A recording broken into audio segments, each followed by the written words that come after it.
ઓછું છે એનો રેટ વધારે, એવું થશે કે નહીં? આણ્વીય દળ જેનું ઓછું એનો રેટ વધારે. તો આમાંથી આણ્વીય દળ કોનું સૌથી ઓછું થશે? તો તમે આન્સર આપ્યો છે આમાં સી આન્સર રાઈટ છે તમારો. સી આન્સર એકદમ રાઈટ છે કે જે H2 નું આણ્વીય દળ સૌથી ઓછું, કારણ કે આમાં પ્રોટોન ફક્ત હોય, ન્યુટ્રોનની સંખ્યા બિલકુલ હોતી નથી, એટલે આણ્વીય દળ 2 થશે. આમાં પ્રોટોન ન્યુટ્રોન બધું હોય તો 4 થશે, બરાબર. આ તો બહુ બધું થઈ જાય, 73 જેવું થઈ જાય, આ 28 જેટલું થશે. મતલબમાં આપણો આન્સર કયો આવશે? આમાં સી આન્સર આવશે. ક્લિયર થયું? ચાલો ત્યારબાદ વધીએ છીએ આપણે આગળ. ત્યાર પછીનો ક્વેશ્ચન છે મહત્તમ સંભાવ્ય ઝડપ એટલે કે મેક્સિમમ પ્રોબેબલ, સરેરાશ ઝડપ એટલે કે એવરેજ, અને મૂળ સરેરાશ વેગ. મૂળ સરેરાશ વેગ એટલે કે રૂટ મીન સ્પીડ. ચલો હમણાં જે આપણે ક્વેશ્ચન કર્યો એ ટાઈપ નો જ એ જ ક્વેશ્ચન કહી શકાય. મેં થોડી હિન્ટ પણ તમને આપી દીધી, જો કે એ ક્વેશ્ચન સોલ્વ પણ કરી નાખ્યો છે. ફક્ત તમારે એને રિમેમ્બર કરવાનું છે, યાદ કરવાનું છે. તો આપણે અહીંયા વિદ્યાર્થી મિત્રો ભણી રહ્યા છે ધોરણ 11 સાયન્સ કેમેસ્ટ્રી, કે જેના ચેપ્ટર નંબર 5 ના એમસીક્યુ, કે જે ફક્ત ને ફક્ત ભણી નથી રહ્યા, એમાં તમે જાતે મહેનત કરીને આવ્યા છો, સૂત્ર તૈયાર કરીને આવ્યા છો, થિયરી તમારી કમ્પ્લીટ છે ચેપ્ટર નંબર 5 ની, તો તમે આન્સર આપવા માટે સક્ષમ હોય. ઓકે, તો ચેપ્ટર નંબર 5 ઉપર આપણે એમસીક્યુ માં આગળ કાલે પણ જોઈ ગયા છે, અને તમારે જો આ એમસીક્યુ જોવા હોય બહુ સારા લેવલના, કે જે તમને કોમ્પિટિટિવ એક્ઝામ ની અંદર પૂછી શકાય, બરાબર, કે જેમાં થિયરિકલ ટાઈપ પણ હોય અને ન્યુમેરિકલ ટાઈપ પણ હોય. કારણ કે નીટના વિદ્યાર્થીઓ માટે કે ઘણું બધું કન્સેપ્ચ્યુઅલ અને થિયરિકલ ટાઈપ પૂછાતું હોય, અને ન્યુમેરિકલ જો પૂછાય ને તો પણ એ એકદમ એટલા ઈઝી હોય છે કે જેની ગણતરી તમે પોતાની જાતે કેલ્સીની મદદ વગર ગણતરી કરી શકો. આટલા સરળ અને સિમ્પલ હોય છે. તો એવી રીતે જીની અંદર પણ પૂછાતા હોય તો જીની અંદર ન્યુમેરિકલ ટાઈપનો પાર્ટ આવે છે કે જેમાં 5 ક્વેશ્ચન ન્યુમેરિકલ આવશે, અને એ ચોક્કસપણે આપણે એટેમ્પ કરવા જોઈએ. શું કામ? કારણ કે ન્યુમેરિકલ પાર્ટ એ છે કે જેમાં તમારું નેગેટિવ માર્કિંગ નથી. તો એક ફાયદો પણ કહી શકાય. અને ન્યુમેરિકલ હોવાને કારણે આપણે એક્યુરસ ગણતરી કરવી પડતી હોય છે, ચોક્કસ ગણતરી કરવી પડતી હોય છે. તો એક આપણું ડિસએડવાન્ટેજ પણ છે. તો આમાં આન્સર શું આવશે? આના માટે સમય તમને આપ્યો થોડો, બરાબર, કે જેમાં સંભાવ્ય ઝડપ એટલે યુ મેક્સિમમ પ્રોબેબલ, જેમ સરેરાશ ઝડપ એટલે કે એવરેજ, જેમ સરેરાશ વેગ ઝડપ એટલે કે RMS. શું આવશે? મેક્સિમમ પ્રોબેબલ આવશે √2. આપણે હમણાં જ લીધું ને, √2RT/m, √2RT/m. એવરેજ માટે શું લીધું? તો √8RT/m. અને RMS માટે તો √3RT/m. બરાબર, બધાને આપણે લઈએ તો એમાં RT/m કેન્સલ થાય તો શું વધે? √2 જેમ √8/π જેમ √3. એટલે આન્સર કયો આવશે? ડી. ઓકે ઓકે, નમસ્કાર વિદ્યાર્થી મિત્રો, ડી ઇઝ કરેક્ટ આન્સર. તમે અહીંયા પોતાની સરસ મજાની મહેનત સાથે જોડાયા છો. તમારો સમય થોડોક પણ વ્યર્થ જવો ન જોઈએ. જેટલો પણ અહીંયા સમય વાપરો છો, અહીંયા આપો છો, એ તમારો સમય કહેવાય ને, આપણે કોઈ જગ્યાએ પૈસા રોકીએ તો એ ડબલ 3 ગણાની આશા રાખતા હોય કે પૈસા વધશે, બરાબર. જે અમીર માણસો કેમ બનતા હોય? માણસો અમીર કેમ બને? માણસો અમીર કેમ બનતા હોય છે? કે માણસો અમીર એવી રીતે બને છે કે જે થોડા ઘણા પૈસા જે કમાયા છે એને પોતાના જે દૈનિક જીવન દરમિયાન વાપરી નથી નાખતા, એની જગ્યાએ કોઈ જગ્યાએ ઇન્વેસ્ટ કરે છે. કોઈ જગ્યાએ ઇન્વેસ્ટ કરે છે જેથી એ પૈસા 2 ગણા, 3 ગણા, 5 ગણા, ક્યારેક તો 1000 ગણા થઈ જતા હોય. તો એવી જ રીતે તમે અહીંયા સમય તમારો આપ્યો છે એ ઇન્વેસ્ટ કર્યો છે. તમે જે સમય અહીંયા ઇન્વેસ્ટ કરો છો એ તમારો 1000 ગણો થઈને પણ મળી શકે. એટલે એવું નથી કે 1000 ગણો જ થશે, પણ એ તમને 2 ગણાથી લઈને 1000 ગણા એના કરતા વધારે પણ મળી શકે. એટલે આ તમે અહીંયા કંઈક રોપ્યું છે, બરાબર, એવું કહી શકાય. હા, આગલા વર્ષે તમારા માસ્ટર ક્લાસ આવશે ધોરણ 12 ની અંદર, ચોક્કસપણે આવશે, અને એની અંદર તમે સરસ મજાના જોઈન થઈ શકો છો, બરાબર. માસ્ટર ક્લાસની અંદર તમે જોઈન થઈ શકો છો.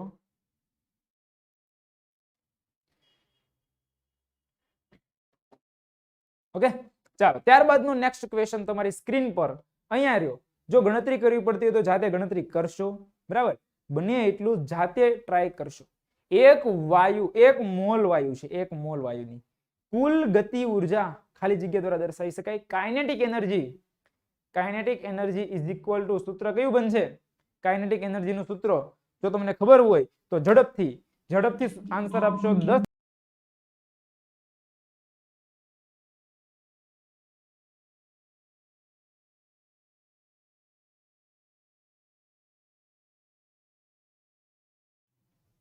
હજુ તમે સૂત્ર નથી જોયા મિત્રો, સૂત્ર જોઈને આવો. હા, બી આન્સર આવશે 3/2 RT. કાઇનેટિક એનર્જી નું ડાયરેક્ટ સૂત્ર છે kinetic energy is equal two 3/2 RT. Kinetic energy is equal two 3/2 RT. આવું ડાયરેક્ટ સૂત્ર છે કાઇનેટિક એનર્જી નું, બરાબર. જૂલ પર મોલમાં આની એનર્જી મળશે. જો તમારે એને પ્રત્યેક અણુની મેળવવું હશે તો બાય Na કરશો, કે જે 1/r/Na એટલે બોલ્ટ્ઝમેન અચળાંક મળશે એક. ઓકે, હા, ચોક્કસપણે તમારે સૂત્ર પણ તૈયાર કરવા પડે. સૂત્ર તૈયાર કરો તો તમે ગણતરીઓ પણ સરળતાથી કરી શકો. ક્યારેક તો આવા સૂત્ર પણ ડાયરેક્ટ પૂછાય, પૂછાયો પણ છે ઓરિસ્તા જી ની અંદર, સીઈટી એટલે કોમન એન્ટ્રન્સ ટેસ્ટ કોની છે? EAM, બરાબર. વેરિયસ ટાઈપ એક્ઝામ ની અંદર ક્વેશ્ચન પૂછાતા હોય છે. ચાલો ત્યારબાદનો નેક્સ્ટ ક્વેશ્ચન. ચોક્કસ તાપમાને વાયુની મૂળ સરેરાશ વર્ગ ઝડપ અને સરેરાશ ઝડપનો ગુણોત્તર IIT 1981 માં પૂછાયેલો ક્વેશ્ચન છે. 1981 માં IIT માં પૂછાયેલો ક્વેશ્ચન છે કે તમને મૂળ સરેરાશ વર્ગ ઝડપ એટલે RMS અને સરેરાશ વર્ગ એટલે કે એવરેજ, આ બેનો ગુણોત્તર તમારે લેવાનો છે. આ ચોક્કસપણે તમારે 20 સેકન્ડ કરતા વધારે સમય થવો જોઈએ નહીં. ચાલો તો 10 સેકન્ડ તમને હું એમ જ આપું છું, અને 10 સેકન્ડ નો આપણે ટાઈમર ચલાવીએ છીએ. તો તમારો આન્સર અહીંયા આવી જવો જોઈએ. એ પણ આગળના ક્વેશ્ચન રિલેટેડ ક્વેશ્ચન છે, તો ચોક્કસપણે તમે ગણતરી કરી શકશો. તમારો સમય સ્ટાર્ટ થાય છે, બરાબર, કે હવે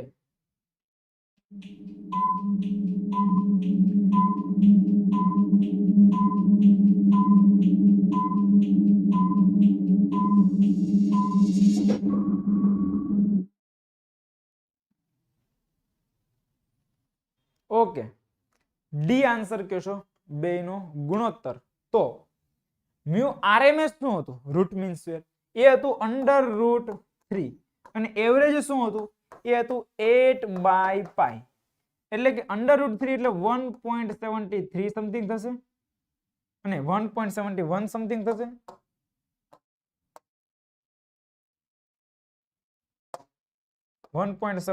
જેવું થશે અને √8/π ની વેલ્યુ 3.14.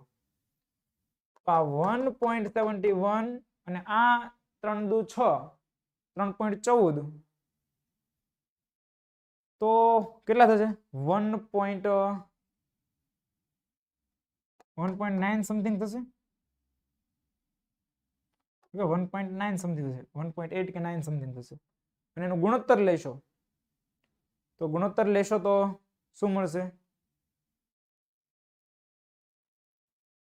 બેને 1.71 આગળ તો 1 પોઈન્ટ સમથિંગ મળે, તો 1/1086 સમથિંગ મળી શકે. કેલ્સી ચલાવશો, થોડુંક કેલ્સી ચલાવવું પડે, ચલાવશો કારણ કે ગણતરીમાં વાર લાગી જાય, પણ આપણે ઝડપથી આન્સર લેવાનો છે. તો 8/3.14 કરો એટલે 2.54 મળે છે. 1 નહીં, 2.54 મળે અને એનું કરવાનું છે રૂટ.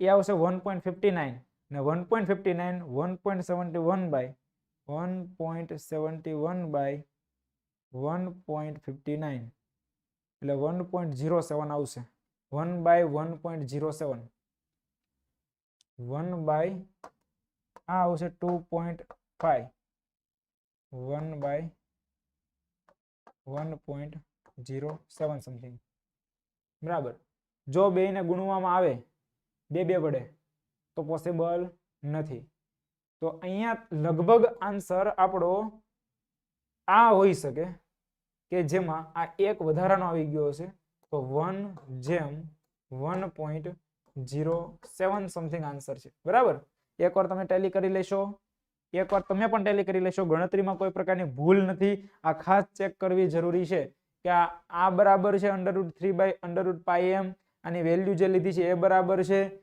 અને એનો ભાગાકાર કર્યો છે એ બરાબર છે કે નહીં આ ખાસ કરીને ચેક કરી લેવું ઓકે એકવાર ટેલી કરી લેવું જરૂરી છે ચાલો ત્યારબાદ આગળ વધીએ તો એના પછીનો ક્વેશ્ચન તમારી સ્ક્રીન પર અહીંયા રહ્યો વાંડરવાસ સમીકરણ યોગ્ય રીતે દર્શાવવાનું છે વાંડરવાસ સમીકરણ નીચેનામાંથી કયું છે તો આ ક્વેશ્ચન ઘણી બધી વાર પૂછાયેલો છે જે સીઈટી પીએમટી આઈઆઈટી અને ગુજરાત બોર્ડ દરમિયાન પણ પૂછાયેલો છે કે જે પહેલા ધોરણ 11 માંથી પણ ગુજરાત બોર્ડની એક્ઝામ લેવામાં આવતી ત્યારે આ ક્વેશ્ચન પૂછાયેલો છે અને મને આનંદની વાત એ થઈ છે કે આ ગુજરાત બોર્ડમાં ક્વેશ્ચન પૂછાયેલો છે 2013 માં તો 2013 ની અંદર મેં ધોરણ 12 ની એક્ઝામ આપી હતી પણ ત્યારે એ ગુજરાત બોર્ડમાં પૂછાયો હતો એટલે હું ધોરણ 11 માં પૂછાયેલો હતો તો તમારા પાસે સમય છે થોડોક ઓછો કે જે તમે આન્સર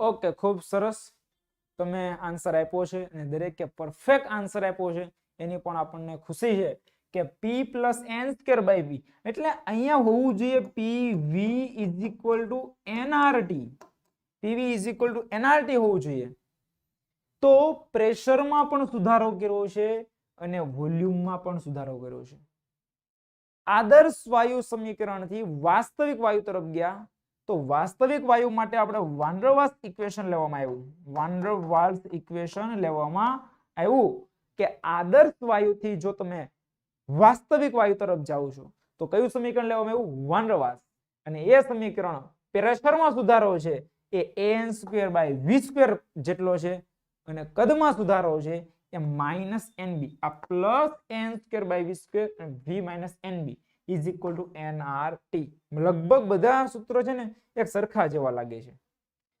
તમે ક્યારેક ભૂલ પણ કરી દો an/v² છે ફક્ત આમાં ખાલી અહીંયા સ્ક્વેર નથી અહીંયા n²/v² માં v માં સ્ક્વેર નથી આમાં બંનેમાં સ્ક્વેર આપ્યો છે આમાં બંનેમાં સ્ક્વેર છે v - nb છે પણ nr/t છે બરાબર તો એકદમ પરફેક્ટ સૂત્ર આવડવું જરૂરી છે ઓકે ચાલો ત્યારબાદ નેક્સ્ટ ક્વેશ્ચન ઉપર જઈએ આપણે તો વિદ્યાર્થી મિત્રો z એ દબનીય અવયવ છે સંકોચનીયતા અવયવ z એ દબનીય અવયવ છે z દબનીય અવયવ છે બરાબર તો શું કીધું છે નીચા દબાણે વાત કરી છે આ વાંચવું તમારે જરૂરી છે કારણ કે નીચા દબાણે અને ઊંચા દબાણે આ બે પ્રકારના જે z ઉપર અસર કરતા પરિબળો છે તો વાંડરવાલ્સ સમીકરણ પ્રમાણે નીચેના મુજબ કઈ પ્રમાણે દર્શાવી શકીએ તો આ જી મેન 2014 માં પૂછાયેલો ક્વેશ્ચન આવા ક્વેશ્ચન પૂછવાની સંભાવના વધારે હોય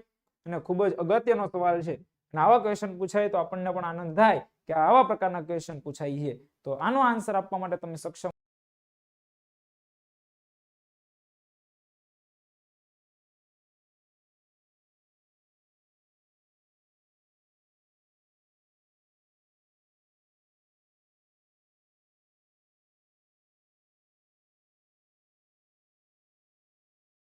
દબાણ છે ત્યારે આટલું સમજી લો કે z ની અંદર કંઈક વધારો થાય છે એટલે કે z ની વેલ્યુ 1 કરતા જે છે એ કેવી છે વધારે ત્યારે ઊંચા દબાણે હોય ત્યારે અને જ્યારે નીચા દબાણે છે ત્યારે z ની વેલ્યુ 1 કરતા ઓછી છે અને આદર્શ પરિસ્થિતિ છે ત્યારે z ની વેલ્યુ કેવી છે 1 છે બરાબર તો આપણી પાસે અહીંયા zrt એવું આપણે લઈએ મિત્રો તો જ્યારે નીચા દબાણે તમે વાત કરતા હોય તો સૂત્ર જો આપણું આ છે p + an square by v square v minus nb is equal to nrt.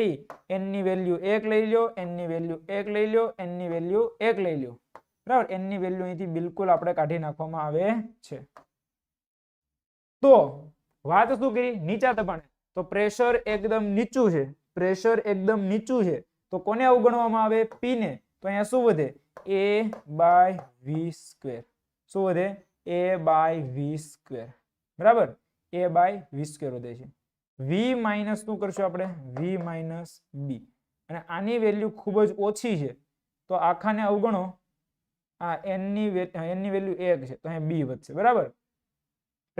Pressure કેવું છે? ઓછું, નીચું દબાણ છે, એને અવગણવા એટલે પ્રેશર નીકળી ગયું, તો n સ્ક્વેર વધશે, બરાબર. અને અચળાંક ઇઝ ઇક્વલ ટુ શું થશે? rt. તો v ની જગ્યાએ તમે શું મૂકી શકો? v ની જગ્યાએ, બરાબર. અને આમ તો અંદર ગુણી દો, તો આવું આવશે av/v square minus ab is equal to rt. v cancel થાય તો અહીંયા v વધશે, તો a/v is minus a minus ab is equal to rt. આવું વધે છે, ab ઇન્ટુ rt. તો pv is equal to nrt. rt by pm, rt by pm, rt by pm, બરાબર. rt બાય pm દરેક જગ્યાએ કરવામાં આવે, rt બાય pm દરેકને pm વડે ભાગવામાં આવે. pm ની વેલ્યુ કેટલી થશે? 1. pm ની વેલ્યુ સોરી pm ની વેલ્યુ z જેટલી વેલ્યુ છે, કોની જેટલી વેલ્યુ છે? z જેટલી. તો z જેટલી વેલ્યુ અહીંયા મૂકવામાં આવે, જેથી કરીને તો z ઇઝ ઇક્વલ ટુ આની વેલ્યુ થઈ જશે 1, એમાંથી બાદ થાય છે, તો અહીંયા વધશે a/vrt. શું વધશે? a/vrt. તો આન્સર આવશે આનો c. શું આન્સર આવશે? c આન્સર આવશે, વિદ્યાર્થીઓ. કયો આન્સર આવશે આનો? c આન્સર આવશે. જી મેન 2014 માં પૂછાયેલો ક્વેશ્ચન છે.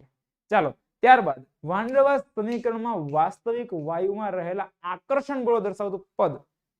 આકર્ષણ બળો કે અપાકર્ષી બળોની, આકર્ષણ બળોની વાત કરી છે કે જેને આકર્ષણ બળ હોય, જેથી શેમાં વધારો થાય, શેમાં ઘટાડો થાય. આકર્ષણ બળ છે તો પ્લસ nb થાય, plus an square by v square થાય, minus an square by v square થાય, માઇનસ nb થાય. આ ક્વેશ્ચન પણ CET તેમજ IIT JEE 2009 માં પૂછાયેલો.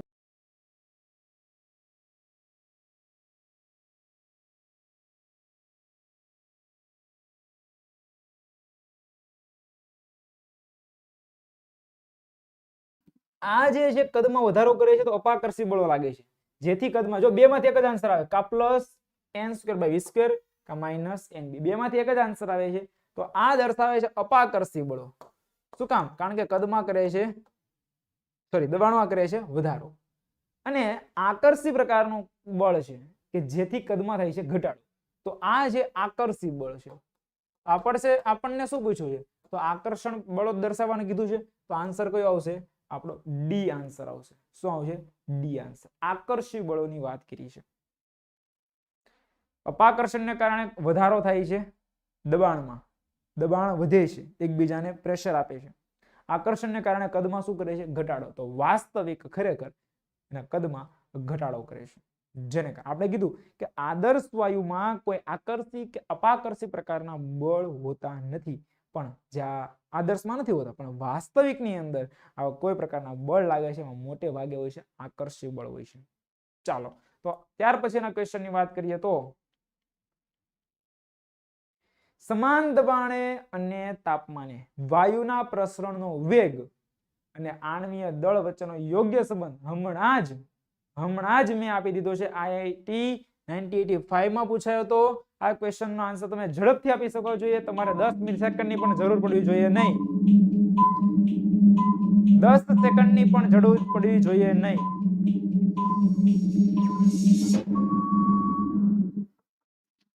ભૂલ ના કરો, વ્યવસ્થિત ધ્યાન આપો, બરાબર. યાદ રાખો, આર ચલે છે, હમણાં જ કીધું કે આર ચલે છે √1/√m. એમ એટલે કે આણ્વીય દળ, એમ એટલે કે આણ્વીય દળ. બરાબર છે કે નહીં? આર ચલે છે 1/√m. જેટલું આણ્વીય દળ વધારે એટલો એનો વેગ ઓછો, કારણ કે એને પ્રસરવા માટે વાર લાગે. બરાબર, એવી વાત થઈ ને. આ તો જે દોડની વાત કરતા હોય તો જે એકદમ સ્ફૂર્તિલા વ્યક્તિ હોય, સ્ફૂર્તિલા વ્યક્તિ કોને કહેવાય? કે જેની બોડી કેવું છે, થોડુંક પાતળું બોડી છે, તો એ ઝડપથી દોડી શકે. જ્યારે જેનું બોડી હેવી છે એને દોડવામાં તકલીફ પડી જાય કે નહીં? તો એવું જ થયું કે જે અણુ ભારે છે એને બહાર પ્રસરણ થવા માટે વાર લાગશે, અને જે અણુ હલકો છે એ સહેલાઈથી પ્રસરી શકે છે. બરાબર, તો આપણો સાચો આન્સર આની અંદર આવશે બી, આર ચલે છે 1/√m. ઓકે, ચાલો ત્યારબાદ નેક્સ્ટ ક્વેશ્ચન તરફ જઈએ આપણે. તો O2 અને H2 ની ઘનતા આપી છે, ડેન્સિટી આપી છે. ડેન્સિટી આપી છે 0.09 અને H2 વાયુનો પ્રસરણ વેગ આપ્યો છે 1. બેની ડેન્સિટી આપી છે અલગ અલગ, એકનો પ્રસરણ વેગ આપ્યો છે 1. તો O2 વાયુનો પ્રસરણ વેગ શું થાય? ચલો થોડોક ન્યુમેરિકલ છે, ગણવો પડે એમ છે. તમે આણ્વીય દળ અને ડેન્સિટી વચ્ચેનો સંબંધ લઈ લો. આણ્વીય દળ અને ડેન્સિટી વચ્ચેનો સંબંધ અને રેડ પ્રસરણના વેગ અને આણ્વીય દળ વચ્ચેનો સંબંધ તો હમણાં જ આપણે લીધો અહીંયા √m. તો આપણે ડેન્સિટી ઇઝ ઇક્વલ ટુ શું લીધું? Density is equal two Pm/RT. આવું કંઈક લીધું હતું કે નહીં? Pm/RT થોડી વાર પહેલા. D is equal two Pm/RT. તો ડેન્સિટી ચલે છે m, ડેન્સિટી ચલે છે m. તો જ્યાં જ્યાં m છે ત્યાં ડેન્સિટી લખી શકો. એ ચલે છે 1/d. તો તમે લખી શકો કે R1/1 એટલે O2 લઈ લઈએ, છેદમાં RH2 ઇઝ ઇક્વલ ટુ સામે શું લઈએ? dH2/dO2. બરાબર છે કે નહીં મિત્રો? ચાલો બસ, તો તમે ઝડપથી ગણતરી કરી શકો. ગણતરી કરવાની છે, સમય છે તમારી પાસે. અહીંયા ગણતરી કરવાની છે ફક્ત ને ફક્ત.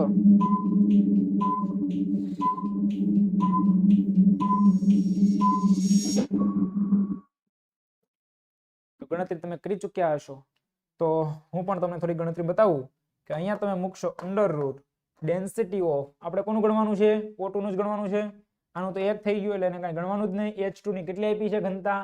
H2 ની છે 0.09 ડિવાઈડ બાય 1.44. તો 0.09 ડિવાઈડ બાય 1.44 કરો તો √ તમે લઈ શકો 9 આના 2 પોઈન્ટ કાઢો, આના 2 પોઈન્ટ કાઢો, તો 9/144. કેટલા નવા? 144 થાય. કેટલા નવા? 16 નવા થાય. 16 9 144. તો 1/√16, 2 √ છે, તો √ કાઢો તો 1/4 આવે. તો આ આન્સર મિત્રો કેવો છે કે તમે કેલ્સીની જરૂરિયાત વગર કરી શકો. કેલ્સીની જરૂરિયાત વગર કરી શકો કે નહીં? જો આમાં કેલ્સીની જરૂરિયાત ના પડે તો આવા ટાઈપ્સના ક્વેશ્ચન, આવી ટાઈપના ક્વેશ્ચન તમને પૂછાવાના હોય એમાં તમારે કેલ્સીની જરૂરિયાત ન પડે. અને જ્યારે સમજી લેવું કે કેલ્સીની જરૂરિયાત પડતી હોય એવા ક્વેશ્ચન પૂછાવાના નથી, ને ચોકડી જ મારી દેવાની. આવા પ્રકારના ક્વેશ્ચન આપણે ન હોય એમ. એ પછી જી હોય કે નીટ હોય. બરાબર, ગણતરી તો કરી મિત્રો, એવું નથી કે આ ગણતરી નથી કરી, ગણતરી તો કરી છે, પણ જેમાં કેલ્ક્યુલેટરની જરૂર પડતી હોય, બરાબર ને, એવા ક્વેશ્ચનની આપણે વાત કરીએ છીએ. પ્રેક્ટિસ કરતા હોય ત્યારે કરી લેવાની પ્રેક્ટિસ બધી જ, પણ આવું આપણે મગજમાં રાખવાનું કે પૂછાવાનું સંભાવના કેવી છે કે જે ક્વેશ્ચન કે જે સહેલાઈથી ગણતરી આપણે આમ કે ઓનલાઈન ગણતરી કરી શકીએ, જેમાં તમારે લખવાની પણ જરૂર ના પડતી હોય, એવા ક્વેશ્ચન પૂછવાની સંભાવના વધારે પડતી હોય છે. તો ત્યારબાદના ક્વેશ્ચન ઉપર જઈએ. હાઇડ્રોજન વાયુના પ્રસરણ વેગ એ હિલિયમ કરતા દરેક વખતે આપ્યું. જેની એક્ઝામ 2 વખત થાય, જેની એક્ઝામ 4 વખત થાય છે, જેની એક્ઝામ વર્ષમાં 4 વખત લેવાય છે. મિત્રો દરેક જાણકારી રાખવી જરૂરી છે. નીટની એક્ઝામ વર્ષમાં 1 વાર, જીની એક્ઝામ વર્ષમાં 4 વાર. ઘોર અન્યાય છે મિત્રો તમારી સાથે, ઘોર અન્યાય. નીટ વાળા વિદ્યાર્થીને એક જ મોકો મળે પાસ થવાનો, માર્ક્સ લાવવાનો, અને ના આવે તો ડાયરેક્ટ 1 વર્ષનો ડ્રોપ. અને જીની એક્ઝામ ફેબ્રુઆરીથી સ્ટાર્ટ થાય. ફેબ્રુઆરીમાં first atom, March, April and May અને પહેલા ફર્સ્ટ વીકમાં આવતા હતા અરાઉન્ડ, અત્યારે આ કોરોનાને કારણે લાસ્ટ વીકમાં આવ્યા. 2 વખતથી જ આ 4 વખત લેવાય છે. 2 વખતથી 2 વર્ષથી વર્ષમાં 4 વાર આવે છે. એના આગલા વર્ષે વર્ષમાં 2 વાર આવી હતી અને એના આગલા વર્ષે 1 વાર જ હતી. નીટ આપી શકાય આઈ થિંક 3 વાર જેટલી તો આપી શકાય છે નીટ, બરાબર. 3 વાર જેટલી નીટ આપી શકાય છે. અને જી તમે ખાલી એક જ વર્ષ આપો ને એટલે તમારો બેડો પાર. જી માટે તમારે બીજી વાર આપવી પડતી નથી. હા, આઈ થિંક નીટમાં છે ને મેક્સિમમ 2 જ, એટલે હા 2 જ ચાન્સ મળે, એના પછી નહીં મળે. લગભગ હું ચોક્કસ તો ના કહી શકું પણ ત્રીજો ચાન્સ પણ મળે છે નીટમાં. ચોક્કસ નથી કહેતો, બરાબર. જેની અંદર તમને 4 ચાન્સ મળે, 4 વાર તમે 4 એક્ઝામ આપી શકો. ફર્સ્ટમાં, સેકન્ડમાં, થર્ડમાં, ફોર્થમાં બધામાં આપી શકો. જેમાં સૌથી વધારે માર્ક્સ એ તમારા ગણાશે. કેવું સરસ મજાનું હે. હા, આવું કઈક હોવું જોઈએ. ચાલો, તમારા પાસે 10 સેકન્ડ છે, અહીંયા આન્સર આપશો.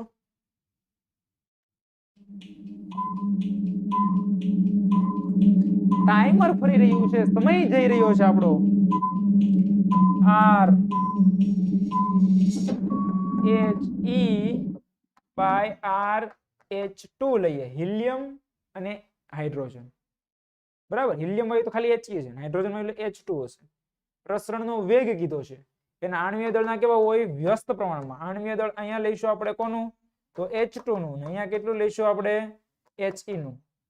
આણ્વીય દળ H2 નું કેટલું છે? તો એ છે 2 અને H2 નું કેટલું છે? 4 છે. કારણ કે 1 નું 4 થાય ને, તો 1/2 કેટલા થશે? 1/2 અંડર રૂટ 1/2. તો He વાયુ કીધું ને, તો 1/2 નું રૂટ કાઢો તો RHE is equal to RH2 into under route 1/2 લેશો એટલે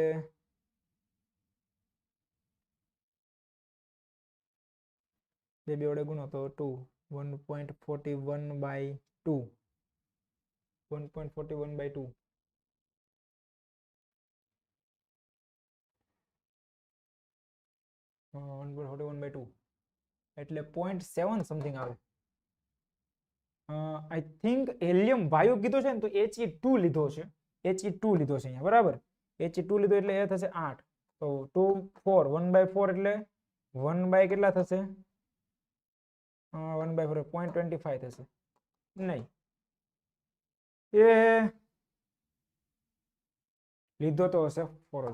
એટલે અહીંયા તમે He જ રાખશો. MCQ ના ઓપ્શનમાં ભૂલ હોઈ શકે છે, બરાબર. અહીંયા તમે 4 જ રાખશો. 2/4 એટલે 1/2. 1/2 નું અંડર રૂટ કાઢો એટલે 0.7 સમથિંગ આઈ થિંક આવશે. 0.7 નહીં, 0.7 1/2 એટલે 0.5. 0.5 નું રૂટ કાઢો.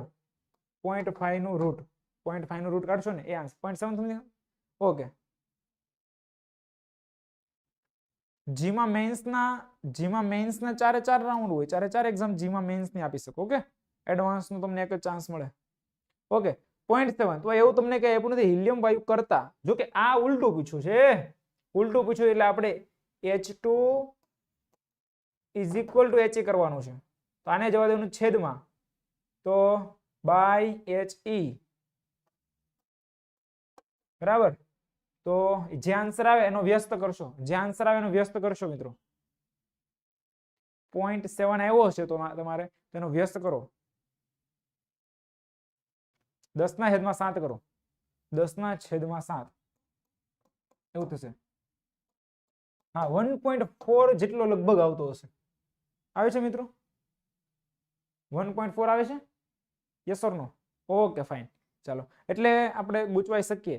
હિલિયમ વાયુ કરતા કીધું છે, બરાબર. એટલે હિલિયમ વાયુની સરખામણીમાં વાત કરવાની છે H2 ની. ચાલો, ત્યારબાદનો ક્વેશ્ચન. એક સરખા કદના, કદ સમાન છે, A અને B વાયુ છે, એ 20 અને 10 સેકન્ડમાં પ્રસરણનો સમય આપ્યો છે. V/T થશે, V/T પ્રસરણનો વેગ થશે. તો અણુભાર બેને આપ્યા છે, તો B નો અણુભાર કેટલો છે? આ ક્વેશ્ચન પણ તમારે આ રીતે જ કરવાનો છે. આની હિન્ટ હું તમને આપી દઉં, ચાલો ધ્યાનથી જોશો. એ પદાર્થ છે અને બી પદાર્થ છે અને VA by VA by TA એનો વેગ ઇન્ટુ આ છેદમાં છે તો VB by TB is equal to under root આ A છે તો એ ક્યાં આવશે છેદમાં અને B છે સોરી A છે એ ક્યાં આવશે છેદમાં અને B છે ક્યાં આવશે અંશમાં V અને V સમાન છે એવું કીધું આની જરૂર નથી તો તમારે ફક્ત શું લેવાનું TB by TA is direct proportional to MB by NA એટલે તમારે અહીંયા TB એટલે B નો કેટલો આપ્યો છે 10 તો 10 ના છેદમાં A નો કેટલો આપ્યો છે તો 20 10 ના છેદમાં 20 is equal to under route MB તમારે કોનો મેળવવાનો છે B નો મેળવવાનો છે બરાબર MB મેળવવાનો છે MA કેટલો આપ્યો છે 49 ચાલો આ બે નો શું કરો સ્ક્વેર પણ આ 0 0 કાઢી નાખો તો 1/2 નો સ્ક્વેર કરો 1/2 whole square is equal to MB by અને એનું રૂટ કાઢો બેયનું આનું ખાલી આ શું દૂર થઈ જાય કે જે આનો સ્ક્વેર કરો આનો સ્ક્વેર કરો સ્ક્વેર રૂટ બે કેન્સલ તો MB બાય ફક્ત શું વધે 49 તો આનો પણ શું થઈ જાય સ્ક્વેર તો 1/2 સ્ક્વેર એટલે 1/4 ને ઉપર આવશે 49 49/4 આવશે 49/4 કેટલા થશે 49/4 સર એડવાન્સ માટે કેટલા રાઉન્ડ એડવાન્સ માટે મિત્રો ફક્ત એક જ રાઉન્ડ છે એમાં જ તમને IIT NIT મળી જાય પરસેવો નીકળી જાય પરસેવો એડવાન્સ માટે 12.25 બરાબર છે એકદમ વાહ સરસ મજાનો આન્સર લઈને આવ્યા છો આ સૂત્ર તમારે યાદ રાખવા જરૂરી છે RA by RB VA by TA એ છેદમાં VB બાય TB તો એમાં કદ સમાન કીધા છે અને એના આણી વેધર તો હમણાં આપણે ગણતા આવ્યા છે ઓકે તો ચાલો સરસ મજાના આપણે MCQ જોયા છે મિત્રો તો હવે સેકન્ડ એક્ઝામમાં પેપર બોર્ડમાંથી આવશે કે સ્કૂલમાંથી બધા ફિક્સ નથી બોર્ડમાંથી આવશે અને સ્કૂલ પોતાની જાતે લેવાની છે આ વખતે એક્ઝામ બરાબર દરેક સ્કૂલ પોતાની જાતે પેપર કાઢશે એટલે કોઈ પ્રકારનું ટેન્શન લેવું નહીં મેન આપો તો નીટ NIT મળે કે નહીં મેન દ્વારા પણ NIT મળી શકે છે મિત્રો IIT માટે એડવાન્સ જ જરૂર છે ઓકે ચાલો તો આપણે અહીંયા રાખીએ છીએ મળીશું આપણે ફરીથી આગળના લેક્ચરની અંદર જય હિન્દ જય ભારત